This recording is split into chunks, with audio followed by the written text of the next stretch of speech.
Hey guys, D.Bowie here, and these are the 5 things that I learned with OG.NOTAIL Juggernaut. 1. Don't let greedy offlaners get stuff for free. In this game, NOTAIL is against an offlane Omni Knight, which is actually a very annoying and hard hero to deal with. One of the struggles lower MMR players have when dealing with offlaners is that they think that as long as they are farming and the offlaner is not, everything is fine. And some heroes you definitely don't want to give experience and gold to at the same time, because they are just too greedy. Other examples of heroes like that are offlane Invoker, offlane Necro, offlane Magnus. And check NOTAIL's reactions.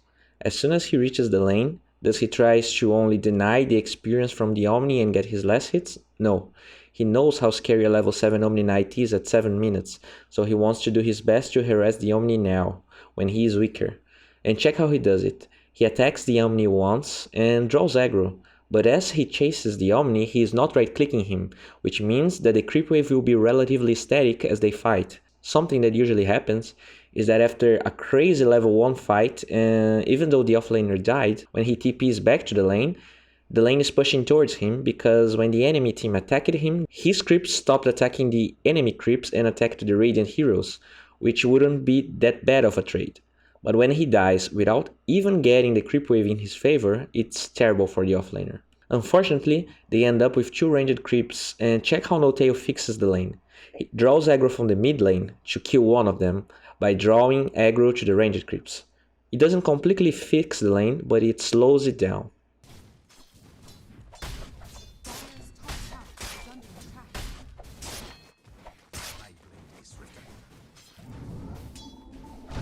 See how he forces the heal from the Omni? By forcing these skills, you hinder the Omni farm, and you can also put him in a position where you actually have a kill condition. So while it might seem pointless to trade hits with the Omni since he's healing himself, it's actually very important to do so, especially in the early levels.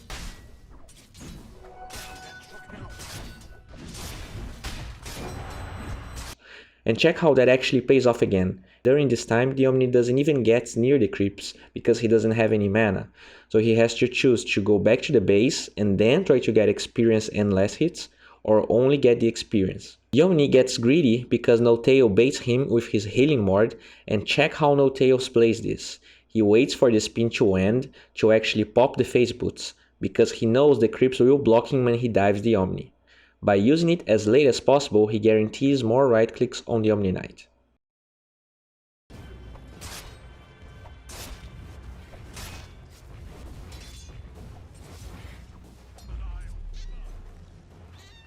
Two, check other heroes' inventory and mana.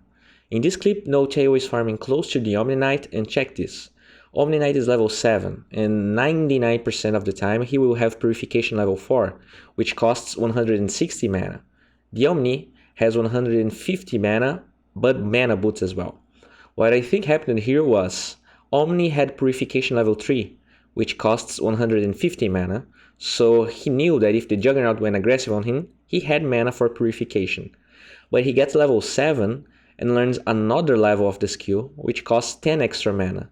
And then NOTAIL goes on him kinda right after, maybe because he knows that the skill costs 160 mana, maybe because he just wants to force the Omni back, but then Omni panics because now he sees that he doesn't have mana to use the skill anymore, but only then he reminds himself that he has the Arcane Boots, but it's too late because he can't purificate himself with the Repel, which in the end kills him.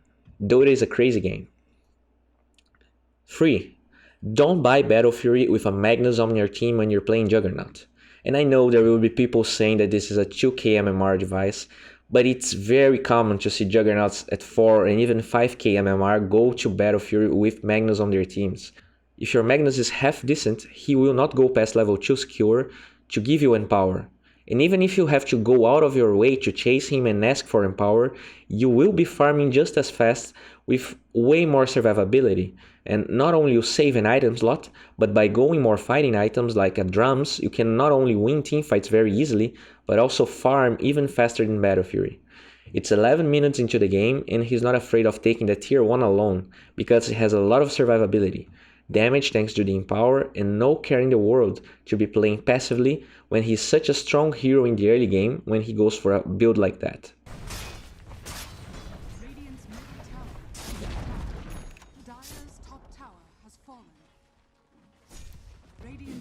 tower is under attack. 4. Don't rush your skills.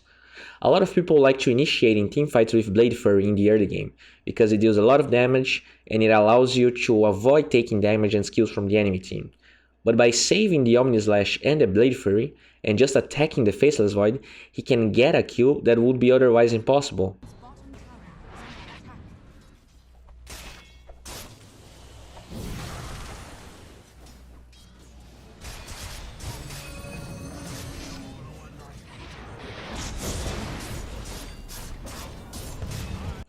Another good example of this is the first blood kill we just covered. If the Rubik just showed it in the lane and lifted him right at the start and the Juggernaut used his spin, they wouldn't ever get the kill, but by trading early hits, the Omni Knight felt like getting close to both of them to use Purification, which is a decent trade.